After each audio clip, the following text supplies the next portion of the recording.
Hello traders, ട്രേഡിങ്ങിനെ പറ്റി A to Z കാര്യങ്ങൾ കൃത്യമായിട്ട് പഠിച്ച് മനസ്സിലാക്കുന്ന ഈ ഒരു സീരീസിലേക്ക് എല്ലാവർക്കും സ്വാഗതം. അപ്പോൾ നമ്മൾ ആദ്യം തന്നെ പഠിച്ച് മനസ്സിലാക്കാനായിട്ട് പോകുന്നത് ക്രിപ്റ്റോ കറൻസി മാർക്കറ്റിനെ പറ്റിയിട്ടാണ്. അപ്പോൾ നമ്മൾ ഈ ഒരു പേര് ശ്രദ്ധിച്ചാൽ മനസ്സിലാകും, ക്രിപ്റ്റോ കറൻസി ഇതൊരു കറൻസിയാണ് എന്ന് നമുക്ക് മനസ്സിലായിട്ടുണ്ട്. പക്ഷേ നമ്മൾ കാണുന്ന ഇന്ത്യൻ റുപ്പി പോലെയോ അല്ലെങ്കിൽ US ഡോളർ പോലെയോ ഒന്നും അല്ല, എൻ്റയർലി ഡിഫറൻ്റ് ആണ് ക്രിപ്റ്റോ കറൻസി എന്ന് പറയുന്നത്. അപ്പോൾ ക്രിപ്റ്റോ കറൻസിയെ പറ്റി കൂടുതൽ കാര്യങ്ങൾ നമുക്ക് അറിയാനും പഠിക്കണം എന്നുണ്ടെങ്കിൽ ഇപ്പോഴത്തെ ഈ ഒരു സിസ്റ്റത്തെ പറ്റിയും അല്ലെങ്കിൽ ഇതിന് മുന്നത്തെ കഴിഞ്ഞ പഴയ കാലഘട്ടത്തിൽ നമ്മൾ എടുത്ത് നോക്കുമ്പോൾ എങ്ങനെയാണ് ഈ ഒരു കറൻസി ഇവോൾവ് ചെയ്ത് വന്നത് എന്ന് നമ്മൾ അറിഞ്ഞിരിക്കണം. അപ്പോൾ ഈ ഒരു സെഷനിൽ ആദ്യം തന്നെ നമ്മൾ മനസ്സിലാക്കാനായിട്ട് പോകുന്നത് എങ്ങനെയാണ് ഈ ഒരു കറൻസി ഇവോൾവ് ചെയ്ത് വന്നത്, എന്തുകൊണ്ടാണ് ഈ ഒരു ക്രിപ്റ്റോ കറൻസിയാണ് ഫ്യൂച്ചർ എന്ന് പറയുന്നത് എന്നൊക്കെ നമുക്ക് കൃത്യമായിട്ട് തന്നെ പഠിച്ച് മനസ്സിലാക്കാം. നേരെ ഈ ഒരു സെഷനിലേക്ക് കിടക്കാം. അപ്പോൾ നമ്മൾ സ്കൂളിലും ഒക്കെ പഠിച്ചിട്ടുണ്ട്, ആദ്യത്തെ ഒരു കറൻസി എന്ന ലെവലിൽ അല്ലെങ്കിൽ ഒരു പണം വരുന്നതിന് മുന്നേ വർക്കൗട്ട് ആയിക്കൊണ്ടിരുന്ന ഒരു സിസ്റ്റമാണ് ബാർട്ടർ സിസ്റ്റം എന്ന് പറയുന്നത്. അപ്പോൾ വളരെ സിമ്പിളായിട്ട് ഞാൻ ഈ ഒരു ബാർട്ടർ സിസ്റ്റം എല്ലാവർക്കും മനസ്സിലാകുന്ന രീതിയിൽ ഒന്ന് എക്സ്പ്ലെയിൻ ചെയ്യാം. വേറൊന്നുമല്ല, വളരെ സിമ്പിളാണ്. എനിക്കൊരു ആടിനെ മേടിക്കണം. ഓക്കെ, എൻ്റെ കയ്യിൽ കുറച്ച് ആപ്പിളുണ്ട്, എനിക്കൊരു ആടിനെ മേടിക്കണം. അപ്പോൾ ഞാൻ എന്ത് ചെയ്യുന്നു, എൻ്റെ കയ്യിലിരിക്കുന്ന ആപ്പിൾ ഞാൻ ആൾക്ക് കൊടുക്കുന്നു, അയാളുടെ കയ്യിലിരിക്കുന്ന ആടിനെ ഞാൻ എന്ത് ചെയ്യുന്നു, മേടിക്കുന്നു. അതായത് ഞാനൊരു സാധനം കൊടുത്തു, അയാളുടെ കയ്യിലിരിക്കുന്ന സാധനം ഞാൻ തിരിച്ച് മേടിക്കുന്നു. ഇവിടെ ശ്രദ്ധിച്ചാൽ മനസ്സിലാകും, എൻ്റെ കയ്യിൽ ഞാൻ ആപ്പിളാണ് കൊടുത്തത്, അയാളുടെ കയ്യിൽ നിന്ന് ആടാണ് ഞാൻ മേടിച്ചത്. ഒരു സാധനം കൊടുത്ത് മറ്റൊരു സാധനം മേടിക്കുന്നു. ഇതാണ് ശരിക്കും പറഞ്ഞാൽ ഈ ഒരു ബാർട്ടർ സിസ്റ്റം എന്ന് പറയുന്നത്. ഇതിൻ്റെ പ്രശ്നം, ഏറ്റവും വലിയ പ്രശ്നം എന്ന് പറയുന്നത് ഒരു സ്റ്റാൻഡേർഡ് വാല്യൂ ഇല്ലായ്മയാണ്. എന്താണ് ഈ ഒരു സ്റ്റാൻഡേർഡ് വാല്യൂ കൊണ്ട് ഉദ്ദേശിക്കുന്നത്? ഞാനിവിടെ ആപ്പിൾ കൊടുത്തിട്ടാണ് ഒരു ആടിനെ മേടിച്ചത്, പക്ഷേ എത്ര ആപ്പിൾ വേണം ഒരു ആടിനെ മേടിക്കാൻ എന്ന സ്റ്റാൻഡേർഡ് വാല്യൂ അവിടെ ഇല്ല എന്ന് നമുക്ക് കാണാനായിട്ട് സാധിക്കുന്നുണ്ട്. മാത്രമല്ല, നമുക്ക് കൊണ്ടു നടക്കാനൊക്കെ വളരെയധികം ബുദ്ധിമുട്ടാണ്. കാരണം ഒരു സാധനം കൊടുത്തിട്ടാണ് മറ്റൊരു സാധനം മേടിക്കേണ്ടത്. അപ്പോൾ ആ സാധനം കൊണ്ടുപോവുക, അത് എക്സ്ചേഞ്ച് ചെയ്യുക എന്നൊക്കെ പറഞ്ഞു കഴിഞ്ഞാൽ വളരെയധികം ബുദ്ധിമുട്ടേറിയ ഒന്നായിരുന്നു. സോ അതുകൊണ്ടാണ് ഈ ഒരു ബാർട്ടർ സിസ്റ്റത്തിൽ നിന്നും അടുത്തൊരു സിസ്റ്റത്തിലേക്ക് നമ്മൾ പോയത്. എന്താണത്? ഇതിനെ നമുക്ക് വേണമെങ്കിൽ ഏർലി ഫോം ഓഫ് മണി എന്ന് വേണമെങ്കിൽ പറയാനായിട്ട് കഴിയും. അതായത് അതുവരെ സാധനം കൊടുത്തിട്ട് മറ്റൊരു സാധനം മേടിക്കുകയായിരുന്നു ചെയ്തുകൊണ്ടിരുന്നത്. ഈ ഏർലി ഫോം ഓഫ് മണിയിലേക്ക് വന്നപ്പോൾ അവിടെ ഷെൽസ് ഉണ്ട്, അതുപോലെ തന്നെ പ്രീഷ്യസ് മെറ്റലായിട്ടുള്ള ഗോൾഡ്, സിൽവർ ഇതുപോലത്തെ ഇൻസ്ട്രുമെൻറ്റ്സ് ഉണ്ട്, ഗ്രെയിൻസ് ഉണ്ട്, മെറ്റൽ കോയിൻസ് ഉണ്ട്. അതായത് നമുക്ക് മെറ്റൽ കോയിൻസ് കൊടുത്തുകൊണ്ട് സാധനങ്ങൾ മേടിക്കാം, അല്ലെങ്കിൽ ഗോൾഡോ സിൽവറോ കൊടുത്തുകൊണ്ട് സാധനങ്ങൾ മേടിക്കാം. അപ്പോൾ ഇതിനെയാണ് നമ്മൾ ഏർലി ഫോം ഓഫ് മണി എന്ന് പറയുന്നത്. അതായത് നേരത്തെ സാധനം കൊടുത്ത് മറ്റൊരു സാധനം മേടിക്കുകയായിരുന്നു ചെയ്തിരുന്നത്. പക്ഷേ ഇവിടെ വന്നപ്പോൾ മെറ്റൽ കോയിനോ അല്ലെങ്കിൽ പ്രീഷ്യസ് മെറ്റലായിട്ടുള്ള ഗോൾഡോ സിൽവറോ ഒക്കെ കൊടുത്തുകൊണ്ട് നമുക്ക് സാധനം മേടിക്കാൻ കഴിയുന്ന ഒരു സിറ്റുവേഷനിലേക്ക് നമ്മളിവിടെ മാറി. അതിനുശേഷം നേരെ പോകുന്നത് സ്റ്റാൻഡർഡൈസ്ഡ് കോയിൻസിലേക്കാണ്. നേരത്തെ കണ്ടത് നിങ്ങൾ മെറ്റൽ കോയിൻസ് ആണ്, അതും ഈ കാണുന്ന സ്റ്റാൻഡർഡൈസ്ഡ് കോയിൻ തമ്മിലുള്ള വ്യത്യാസം എന്താണ്? ഈ സ്റ്റാൻഡർഡൈസ്ഡ് കോയിൻ എടുത്ത് നോക്കുവാണെങ്കിൽ ഇതൊരു ഗവൺമെൻറ്റിൻ്റെ അണ്ടറിലാണ് പ്രവർത്തിക്കുന്നത്. സോ അവർ വെരിഫൈ ചെയ്ത ഫിക്സഡ് ആയിട്ടുള്ള ഒരു വെയിറ്റും അതുപോലെ തന്നെ അവർ അപ്രൂവ് ചെയ്തിട്ടുള്ള കോയിൻസിനെയാണ് നമ്മൾ സ്റ്റാൻഡർഡൈസ്ഡ് കോയിൻസ് എന്ന് വിളിക്കുന്നത്. അപ്പോൾ ആ ഒരു ഗവൺമെൻറ്റിൻ്റെ കൺട്രോൾ ഉള്ളത് കൊണ്ട് തന്നെ, അവർ അപ്രൂവ് ചെയ്തത് കൊണ്ട് തന്നെ ആൾക്കാർക്ക് എല്ലാവർക്കും ആ ഒരു കോയിൻസിൽ വളരെയധികം വിശ്വാസമായിരുന്നു. ആ ട്രസ്റ്റ് കാരണമാണ് എന്ത് ചെയ്യുന്നത്, ഈ കോയിൻ യൂസ് ചെയ്തുകൊണ്ട് നമ്മൾ കോയിന് കൊടുക്കുന്നു, അതിനുശേഷം സാധനം മേടിക്കുന്നു എന്ന ആ ഒരു ലെവലിലേക്ക് അത് മാറിയത്. അപ്പോൾ മൂന്നാമത്തെ സ്റ്റേജിൽ നമ്മൾ എവിടെ എത്തി? സ്റ്റാൻഡർഡൈസ്ഡ് കോയിൻസിലേക്ക് എത്തി. അവിടെ നിന്ന് വീണ്ടും നമ്മൾ എന്ത് ചെയ്യുന്നുണ്ട്, ഇവോൾവ് ആകുന്നുണ്ട്, പേപ്പർ മണിയിലേക്ക് ഷിഫ്റ്റായി. കാരണം എന്താണ്, ഈ ഒരു കോയിന് ഭയങ്കര വെയിറ്റാണ്, കൊണ്ടു നടക്കാനും കാര്യങ്ങളൊക്കെ വളരെയധികം ബുദ്ധിമുട്ടാണ് അല്ലേ. കോയിന് നല്ല വെയിറ്റ് ഉണ്ട്, അതിപ്പോൾ നല്ലൊരു എമൗണ്ടൊക്കെ ആണെന്നുണ്ടെങ്കിൽ നമുക്ക് കൊണ്ടു നടക്കാനൊക്കെ ഭയങ്കര ബുദ്ധിമുട്ടാണ്. അവിടെ നിന്ന് നെക്സ്റ്റ് ഇവോൾവായി വന്നതാണ് പേപ്പർ മണി. ഇവിടെ എന്താ, വെയിറ്റ് ഇല്ല, ലൈറ്റ് വെയിറ്റ് ആണ്. അതുപോലെ തന്നെ നമുക്ക് കൊണ്ടു നടക്കാനൊക്കെ വളരെയധികം ഈസിയാണ്, വെയിറ്റ് കുറവായത് കൊണ്ട് തന്നെ. ഇതും എന്താണ്, ഗവൺമെൻറ് ബാക്ക്ഡ് ആണ്. അതുകൊണ്ട് തന്നെ എല്ലാവർക്കും ഈ ഒരു പേപ്പർ മണിയിലും വിശ്വാസമുണ്ട്. നേരത്തെ ആ ഒരു സ്റ്റാൻഡർഡൈസ്ഡ് കോയിനിൽ കണ്ടതുപോലെ തന്നെ എല്ലാവർക്കും ഈ ഒരു പേപ്പർ മണിയിലും വിശ്വാസമാണ്. ഇത് ലൈറ്റ് വെയിറ്റ് ആണ്, കൊണ്ടു നടക്കാൻ ഈസിയുമാണ്. വീണ്ടും പേപ്പർ മണിയിൽ നിന്ന് ഇവോൾവ് ചെയ്തുകൊണ്ട് ബാങ്ക് അക്കൗണ്ട്സും ഡിജിറ്റൽ ബാങ്കിങ്ങിലേക്കും നമ്മൾ മാറി. അതിനെപ്പറ്റി കൂടുതൽ ഞാൻ എക്സ്പ്ലെയിൻ ചെയ്യേണ്ട ആവശ്യമില്ല. നമുക്ക് എന്താണ് ബാങ്ക് അക്കൗണ്ട് എന്നും, അതായത് ബാങ്ക് അക്കൗണ്ടിൽ നമുക്ക് മണി സ്റ്റോർ ചെയ്ത് വെക്കാൻ കഴിയും. മറ്റേതെങ്ങനെയായിരുന്നു, നമ്മൾ കയ്യിൽ കീപ്പ് ചെയ്യണം അല്ലേ, കോയിൻ ആണെങ്കിലും പേപ്പർ ആണെങ്കിലും നമ്മൾ കയ്യിൽ വെച്ചിരിക്കണം. പക്ഷേ ഈ ഡിജിറ്റൽ ബാങ്കിങ്ങിലേക്ക് വന്ന സമയത്ത് നമ്മുടെ കയ്യിലിരിക്കുന്ന പണം ഡിജിറ്റലി നമുക്ക് സ്റ്റോർ ചെയ്ത് വയ്ക്കാൻ കഴിയുന്ന ഒരു ലെവലിലേക്ക് നമ്മൾ മാറി. അതാണ് നമ്മുടെ ബാങ്ക് അക്കൗണ്ട്. അതുപോലെ തന്നെ ചെക്കുകൾ വന്നു, ഡെബിറ്റ് കാർഡും ക്രെഡിറ്റ് കാർഡുകളും വന്നു. ഈ ഒരു ലെവലിലേക്ക് നമ്മൾ ഇവോൾവ് ചെയ്തെത്തി. നെക്സ്റ്റ് ഇനി നോക്കുകയാണെന്നുണ്ടെങ്കിൽ the rise of digital money എന്ന് നമുക്ക് വേണമെങ്കിൽ പറയാനായിട്ട് സാധിക്കും. വേറൊന്നുമല്ല, നമ്മുടെ UPI, നെറ്റ് ബാങ്കിങ്. അപ്പോൾ എല്ലാവരും UPI യൂസ് ചെയ്യുന്നവരാണ്, ഗൂഗിൾ പേയും ഫോൺ പേയും ഒക്കെ യൂസ് ചെയ്യുന്നവരാണ്. അപ്പോൾ നിമിഷ നേരം കൊണ്ട് തന്നെ നമുക്ക് ഫണ്ട് അയച്ചു കൊടുക്കേണ്ട, ട്രാൻസ്ഫർ ചെയ്യാൻ കഴിയുന്ന ഒരു ലെവലിലേക്ക് നമ്മൾ ഇവോൾവ് ചെയ്ത് എത്തിയിട്ടുണ്ട്. അപ്പോൾ നിങ്ങൾ മനസ്സിലാക്കണം, അങ്ങനെയാണ് ബാർട്ടർ സിസ്റ്റത്തിൽ നിന്നാണ് ഇവോൾവ് ചെയ്ത് ഇന്ന് കാണുന്ന ഈ ഒരു UPI ഈ ഒരു സിസ്റ്റത്തിലേക്ക് നമ്മൾ എത്തിയിട്ടുള്ളത്. അപ്പോൾ ഇവിടെ എന്താണ്, നമ്മൾ കയ്യിൽ കൊണ്ടു നടക്കേണ്ട ആവശ്യമില്ല. അതുപോലെ തന്നെ നമുക്ക് ഇഷ്ടമുള്ള സാധനങ്ങൾ ജസ്റ്റ് ഗൂഗിൾ പേ സ്കാൻ ചെയ്ത് തന്നെ നമുക്ക് മേടിക്കാം. ആ ഒരു ലെവലിലേക്ക് നമ്മൾ മാറി. അപ്പോൾ അതിനെപ്പറ്റി കൂടുതൽ ഞാൻ പറയേണ്ട ആവശ്യമില്ല, എല്ലാവരും ഇത് യൂസ് ചെയ്യുന്നവരുമാണ്. ഇനി എന്താണ് ഡിജിറ്റൽ അസറ്റ്സ് എന്ന് നമ്മൾ മനസ്സിലാക്കണം. കാരണം ഇതുവരെ എല്ലാവർക്കും അറിയാമായിരിക്കും, അതായത് നമ്മുടെ ആ ഒരു UPI അല്ലെങ്കിൽ ഗൂഗിൾ പേ, നെറ്റ് ബാങ്കിങ് വരെ എല്ലാവർക്കും അറിയാമായിരിക്കും. പക്ഷേ കൂടുതൽ ആൾക്കാർക്കും എന്താണ് ക്രിപ്റ്റോ കറൻസി എന്ന് ഇപ്പോഴും വലിയൊരു ധാരണ കിട്ടിയിട്ടില്ല.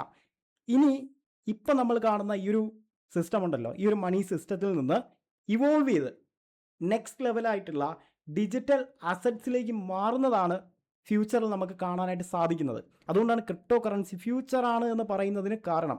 ബാർട്ടർ സിസ്റ്റത്തിൽ നിന്ന് ഇവോൾവ് ചെയ്തിട്ടാണ് ഇന്നത്തെ സിസ്റ്റത്തിലെത്തിയത്. ഇതും ഇവോൾവ് ആയി നെക്സ്റ്റ് ഈ പറയുന്ന രീതിയിലേക്ക് മാറും. അതുകൊണ്ടാണ് ഇവിടെ ക്രിപ്റ്റോ കറൻസി ഇത്ര അധികം ഇമ്പോർട്ടൻസ് വരുന്നതും കൂടുതൽ ആൾക്കാർ ക്രിപ്റ്റോ കറൻസി മാർക്കറ്റിൽ പാർട്ടിസിപ്പേറ്റ് ചെയ്യുന്നതും പഠിക്കുന്നതും മനസ്സിലാക്കുന്നതും ഒക്കെ ചെയ്യുന്നത്. അപ്പോൾ ക്രിപ്റ്റോ കറൻസീസിൽ എടുത്ത് നോക്കുകയാണെങ്കിൽ ഏറ്റവും ആദ്യം വന്ന ക്രിപ്റ്റോ കറൻസിയാണ് ബിറ്റ്കോയിൻ. വളരെ പ്രധാനപ്പെട്ട രണ്ട് ക്രിപ്റ്റോ കറൻസീസാണ് ഞാനിവിടെ മാർക്ക് ചെയ്തിട്ടുള്ളത്, ബിറ്റ്കോയിനും മറ്റൊന്ന് എതേറിയം. നമ്മൾ ഡീറ്റെയിൽ ആയിട്ട് പഠിക്കും, ഇതിനെല്ലാം പറ്റി നമ്മൾ പഠിക്കുന്നതാണ്. അതുപോലെ തന്നെ സ്റ്റേബിൾ കോയിൻസിനെ പറ്റി നമ്മൾ പഠിക്കുന്നുണ്ട്, ടോക്കണൈസ്ഡ് അസറ്റ്സിനെ പറ്റി നമ്മൾ പഠിക്കുന്നുണ്ട്, NFT നോൺ ഫഞ്ചബിൾ ടോക്കൺസിനെ പറ്റി നമ്മൾ പഠിക്കുന്നുണ്ട്. അപ്പോൾ ഈ ഒരു ഡിജിറ്റൽ അസറ്റ്സ് എന്ന ലെവലിലേക്ക് നമ്മൾ മാറുന്നതാണ്. അപ്പോൾ അതുകൊണ്ടാണ് ക്രിപ്റ്റോ കറൻസി ഫ്യൂച്ചറാണ് എന്ന് പറയുന്നത്. എന്തുകൊണ്ടാണ് ഈ ഒരു ഡിജിറ്റൽ അസറ്റ്സ് ഇത്ര അധികം പോപ്പുലർ ആകുന്നതും ഏറ്റവും കൂടുതൽ ആൾക്കാർ ഈ ഒരു ക്രിപ്റ്റോ കറൻസിയിൽ ഫോക്കസ് ചെയ്യുന്നത് എന്ന് പ്രധാനപ്പെട്ട റീസൺ എന്ന് പറയുന്നത്, നിമിഷ നേരം കൊണ്ട് തന്നെ നമുക്ക് ഈ ലോകത്തിൻ്റെ ഏത് കോണിലേക്ക് വേണോ ട്രാൻസാക്ഷൻ നടത്താനായിട്ട് കഴിയും, അല്ലെങ്കിൽ പേയ്മെൻറ്റ് നടത്താനായിട്ട് സാധിക്കും. നോർമൽ നമ്മുടെ ബാങ്ക് അക്കൗണ്ട് യൂസ് ചെയ്ത് അങ്ങനെ സാധിക്കുമോ? നിമിഷ നേരം കൊണ്ട് നമുക്ക് ഈ ലോകത്തിൻ്റെ ഏത് കോണിലേക്ക് വേണോ അയക്കാൻ കഴിയുമോ? ഇല്ല. പക്ഷേ ഈ ഒരു ക്രിപ്റ്റോ കറൻസി അല്ലെങ്കിൽ ഡിജിറ്റൽ അസറ്റ്സിനെ നമ്മൾ എടുത്ത് നോക്കുവാണെങ്കിൽ വിത്തിൻ സെക്കൻഡ്സിൽ നമുക്ക് എന്ത് ചെയ്യാം, എനിക്ക് ഇവിടെ ഇരുന്നുകൊണ്ട് വേണമെങ്കിൽ US അയച്ചു കൊടുക്കാം, കാനഡയിൽ അയച്ചു കൊടുക്കാം, ഈ ലോകത്തിൻ്റെ ഏത് കോണിലേക്ക് വേണോ അയച്ചു കൊടുക്കാനായിട്ട് സാധിക്കും. മാത്രമല്ല ട്രാൻസാക്ഷൻ കോസ്റ്റ് വളരെയധികം കുറവാണ്. ക്രിപ്റ്റോ കറൻസിയിൽ നോക്കുവാണെങ്കിൽ ട്രാൻസാക്ഷൻ കോസ്റ്റ് വളരെയധികം കുറവാണ് എന്ന് നമുക്ക് കാണാനായിട്ട് സാധിക്കുന്നുണ്ട്. ഫാസ്റ്റ് ആയിട്ടുള്ള സെറ്റിൽമെൻ്റ് ആണ്. നോർമലി അല്ലാതെ ഇവിടെ നമ്മൾ മറ്റൊരു രാജ്യത്തേക്കൊക്കെ ഫണ്ട് അയക്കുകയാണെങ്കിൽ നല്ല സമയമെടുത്ത് മാത്രമേ അവരുടെ അക്കൗണ്ടിലേക്ക് അവിടെ ക്രെഡിറ്റ് ആകത്തുള്ളൂ. നല്ല ഫീസും അവിടെ അവർ ഈടാക്കുന്നുമുണ്ട്.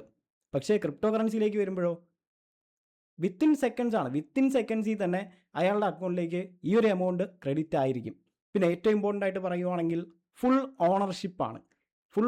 എന്താണ് ഈ ഒരു ഫുൾ ഓണർഷിപ്പ് കൊണ്ട് ഉദ്ദേശിക്കുന്നത്? അതായത് ഇപ്പോൾ ഞാനൊരു ബാങ്ക് ട്രാൻസാക്ഷൻ നടത്തുവാണ്, പുറം രാജ്യത്തുള്ള ഒരാൾക്കാണ് ആ ഒരു ഫണ്ട് ഞാൻ അയച്ചു കൊടുക്കുന്നത്. വേണമെങ്കിൽ ആ ഒരു ട്രാൻസാക്ഷൻ ആർക്ക് ബ്ലോക്ക് ചെയ്യാം? ബാങ്കിന് ബ്ലോക്ക് ചെയ്യാം, അല്ലേ? ബാങ്കിനോ ഗവൺമെൻറ്റിനോ ആർക്ക് വേണോ വന്ന് ആ ഒരു ട്രാൻസാക്ഷനെ ബ്ലോക്ക് ചെയ്യാൻ കഴിയും. അതായത് ഞാൻ കഷ്ടപ്പെട്ട് പണിയെടുത്തുണ്ടാക്കിയ പണം എനിക്കിഷ്ടമുള്ള ഒരാൾക്ക് അയച്ചു കൊടുക്കണമെങ്കിൽ അത് അവരുടെ സമ്മതവും കൂടെ വേണം, അല്ലേ? അവർക്ക് വേണമെങ്കിൽ ബ്ലോക്ക് ചെയ്തിടാം, അവർക്ക് വേണമെങ്കിൽ നമ്മുടെ അക്കൗണ്ട് ഫ്രീസ് ചെയ്ത് വെക്കാം. നമ്മൾ കഷ്ടപ്പെട്ടുണ്ടാക്കിയ പണമാണ്. പക്ഷേ അതിൽ ആർക്ക് കൺട്രോൾ ഉണ്ട്? ഈ പറയുന്ന ബാങ്കിനും ഗവൺമെൻറ്റിനും എല്ലാവർക്കും കൺട്രോൾ ഉണ്ട്. പക്ഷേ ക്രിപ്റ്റോ കറൻസിയിലേക്ക് വരുമ്പോൾ നമ്മുടെ വാലറ്റിൻ്റെ മുഴുവൻ കൺട്രോളും നമ്മുടെ കൈകളിൽ തന്നെ ആയിരിക്കും. അത് കൃത്യമായിട്ട് മനസ്സിലാക്കുക. അപ്പോൾ ഇതൊക്കെയാണ് ഈ പറയുന്ന ക്രിപ്റ്റോ കറൻസി ഇത്ര അധികം പോപ്പുലർ ആക്കുന്നത്. നമ്മൾ കഷ്ടപ്പെട്ടുണ്ടാക്കിയ പണമാണ്, സോ അതിൻ്റെ മുഴുവൻ കൺട്രോളും നമ്മുടെ കൈകളിൽ തന്നെ ആയിരിക്കും. പിന്നെ ഹൈലി സെക്യൂർ ആണ്. അതിനുവേണ്ടി നമ്മളിവിടെ യൂസ് ചെയ്യുന്ന ബ്ലോക്ക് ചെയിൻ ടെക്നോളജി യൂസ് ചെയ്തിട്ടാണ് നമ്മുടെ ഈ കംപ്ലീറ്റ് ക്രിപ്റ്റോ കറൻസി പ്രവർത്തിക്കുന്നത്. അതിനെപ്പറ്റി ഡീറ്റെയിൽ ആയിട്ട് നമ്മൾ പഠിക്കുന്നുണ്ട്. ഒന്നും കേട്ട് പേടിക്കേണ്ട ആവശ്യമില്ല, വളരെ സിമ്പിളാണ്. ഇത്രയും കാര്യങ്ങൾ മാത്രം മനസ്സിലാക്കി വയ്ക്കുക. എന്തുകൊണ്ടാണ് ക്രിപ്റ്റോ കറൻസി പോപ്പുലർ ആകുന്നത്? നിമിഷ നേരം കൊണ്ട് ലോകത്തിൻ്റെ ഏത് കോണിലേക്ക് വേണം നമുക്ക് ക്രിപ്റ്റോ കറൻസി അയച്ചു കൊടുക്കാനായിട്ട് കഴിയും. അതും വളരെ ചുരുങ്ങിയ ഫീസ് അല്ലെങ്കിൽ ലോ ട്രാൻസാക്ഷൻ കോസ്റ്റ് ആണ് എന്ന് നമുക്ക് കാണാനായിട്ട് കഴിയുന്നുണ്ട്. ഫാസ്റ്റ് ആയിട്ടുള്ള സെറ്റിൽമെൻ്റ് ആണ്. നിമിഷ നേരം കൊണ്ട് തന്നെ അയച്ച് ആളുടെ അക്കൗണ്ടിലേക്ക് ക്രെഡിറ്റ് ആകും. മുഴുവൻ കൺട്രോളും നമ്മുടെ കൈകളിലാണ്. അതായത് നമ്മൾ കഷ്ടപ്പെട്ടുണ്ടാക്കിയ പണം മുഴുവൻ കൺട്രോളും നമ്മുടെ കൈകളിൽ തന്നെ ആയിരിക്കും. ആർക്കും വന്ന് ബ്ലോക്ക് ചെയ്തിടാനോ അല്ലെങ്കിൽ ട്രാൻസാക്ഷൻ ക്യാൻസൽ ചെയ്ത് കളയാനോ അക്കൗണ്ട് ഫ്രീസ് ചെയ്യാനോ ഒന്നും കഴിയില്ല.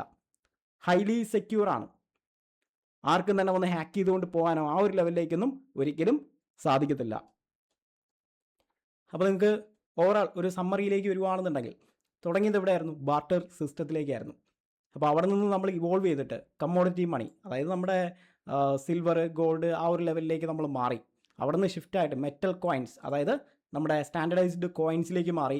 അവിടെ നിന്ന് പേപ്പർ മണിയിലേക്ക് വന്നു, അവിടെ നിന്ന് ബാങ്ക് മണിയിലേക്ക് വന്നു, അവിടെ നിന്ന് നേരെ ഡിജിറ്റൽ ബാങ്കിങ്ങിലേക്ക് വന്നു, അവിടെ നിന്ന് നേരെ ഡിജിറ്റൽ അസറ്റ്സ് ആയിട്ടുള്ള ക്രിപ്റ്റോ കറൻസിയിലേക്ക് നമ്മൾ വന്നു.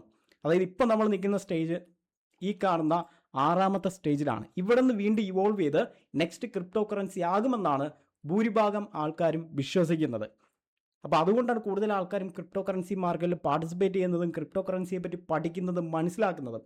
അപ്പോൾ കഴിഞ്ഞ ക്ലാസ്സിൽ ഞാൻ പറഞ്ഞു, അതായത് 2000 കാലഘട്ടത്തിലെ ആ ഒരു IT ബൂം, ആ സമയത്ത് പലരും ഇൻ്റർനെറ്റ് ഇത് വെറുതെ ഒരു ഹൈപ്പ് മാത്രമാണ് എന്ന് വിശ്വസിച്ച ഒരുപാട് ആൾക്കാരുണ്ടായിരുന്നു. പക്ഷേ ആ സമയത്ത് കൃത്യമായിട്ടുള്ള ഇൻവെസ്റ്റ്മെൻറ്റും കാര്യങ്ങൾ പഠിച്ച് ചെയ്ത ആൾക്കാർ ഇന്ന് കോടീശ്വരരാണ്. അതുപോലൊരു അവസരമാണ് ശരിക്കും പറഞ്ഞാൽ ഇന്ന് ഈ ഒരു ക്രിപ്റ്റോ കറൻസി മേഖലയിൽ നമുക്ക് കിട്ടുന്നത്. അപ്പോൾ കാര്യങ്ങൾ കൃത്യമായിട്ട് പഠിച്ച് മനസ്സിലാക്കി ഇടപെട്ട് കഴിഞ്ഞാൽ നമുക്കും അതുപോലെ വെൽത്ത് ക്രിയേഷനിലേക്ക് എത്തിച്ചേരാനായിട്ട് സാധിക്കുന്നതാണ്. അപ്പോൾ വളരെ ഈസി ആയിട്ട് തന്നെ നിങ്ങൾക്ക് കാര്യങ്ങളെല്ലാം ഞാൻ എക്സ്പ്ലെയിൻ ചെയ്ത് തന്നിട്ടുണ്ട് എന്ന് വിശ്വസിക്കുന്നു. അപ്പോൾ ഓവറായിട്ട് ഞാൻ കോംപ്ലിക്കേറ്റഡ് ആക്കുന്നില്ല, എല്ലാവർക്കും മനസ്സിലാകാൻ വേണ്ടിയിട്ടാണ്. അതായത് പല ഏജ് കാറ്റഗറിയിലുള്ളവർ ചിലപ്പോൾ ഈ ഒരു വീഡിയോ കാണുന്നുണ്ടാവും. സോ എല്ലാവർക്കും മനസ്സിലാകുന്ന രീതിയിലാണ്, ഒരു 8ാം ക്ലാസ്സിൽ പഠിക്കുന്ന കുട്ടിക്ക് മനസ്സിലാകുന്ന രീതിയിലാണ് എല്ലാം ഞാൻ എക്സ്പ്ലെയിൻ ചെയ്ത് പോകുന്നത്. ഇപ്പോൾ ബാർട്ടേഡ് സിസ്റ്റം എന്തായിരുന്നു എന്ന് നിങ്ങൾക്ക് മനസ്സിലായിട്ടുണ്ട്. അതുപോലെ തന്നെ നമ്മുടെ ഗോൾഡും സിൽവറും യൂസ് ചെയ്തുകൊണ്ട് സാധനം മേടിക്കുന്ന ഈ ഒരു കമ്മോഡിറ്റി മണി എന്താണ് എന്ന് നിങ്ങൾക്ക് മനസ്സിലായിട്ടുണ്ട്. സ്റ്റാൻഡർഡൈസ്ഡ് കോയിൻസ് എന്താണ് എന്ന് മനസ്സിലായിട്ടുണ്ട്. അതുപോലെ തന്നെ പേപ്പർ മണി എന്താണെന്ന് മനസ്സിലായിട്ടുണ്ട്. ബാങ്ക് മണി എന്താണെന്ന് മനസ്സിലായിട്ടുണ്ട്. ഡിജിറ്റൽ ബാങ്കിങ്, ഇൻ്റർനെറ്റ് ബാങ്കിങ്ങും അതുപോലെ തന്നെ UPI എന്താണെന്ന് ഓൾറെഡി നിങ്ങൾക്ക് അറിയാം. അവസാനം ഡിജിറ്റൽ അസറ്റ്സ് ആയിട്ടുള്ള ക്രിപ്റ്റോ കറൻസി, ഇതിനെപ്പറ്റിയാണ് നമ്മളിനി ഡീറ്റെയിൽ ആയിട്ട് അടുത്ത വീഡിയോ മുതൽ പഠിച്ച് മനസ്സിലാക്കാനായിട്ട് പോകുന്നത്. അപ്പോൾ ഇത് പറഞ്ഞാൽ മാത്രമേ എന്താണ് നെക്സ്റ്റ് ഫ്യൂച്ചർ ഓഫ് മണി എന്ന് പറയുന്നത് ക്രിപ്റ്റോ കറൻസി ആണെന്ന് എല്ലാവരും പറയുന്നുണ്ട്. പക്ഷേ അതിന് കാരണം ഇന്നത്തെ നമ്മുടെ ഈ ഒരു കറൻസി സിസ്റ്റത്തിലേക്ക് വരുന്നതിന് മുന്നേ നമുക്ക് ഒരുപാട് കറൻസി സിസ്റ്റം ഉണ്ടായിരുന്നു, അല്ലെങ്കിൽ പല രീതിയിലാണ് നമ്മൾ കടന്ന് ഇന്നത്തെ ഈ ഒരു 6ാം സ്ഥാനത്ത് നമ്മൾ കാണുന്ന ഡിജിറ്റൽ ബാങ്കിങ്ങിലേക്ക് നമ്മൾ വന്നത് എന്ന് ആദ്യം നമ്മൾ മനസ്സിലാക്കണം. എന്നാൽ മാത്രമേ എന്താണ് ക്രിപ്റ്റോ കറൻസി എന്നും എന്തുകൊണ്ടാണ് ഇത് ഫ്യൂച്ചർ ആകുന്നുവെന്നും നമുക്ക് വ്യക്തമായിട്ട് ആ ഒരു ധാരണ കിട്ടത്തുള്ളൂ.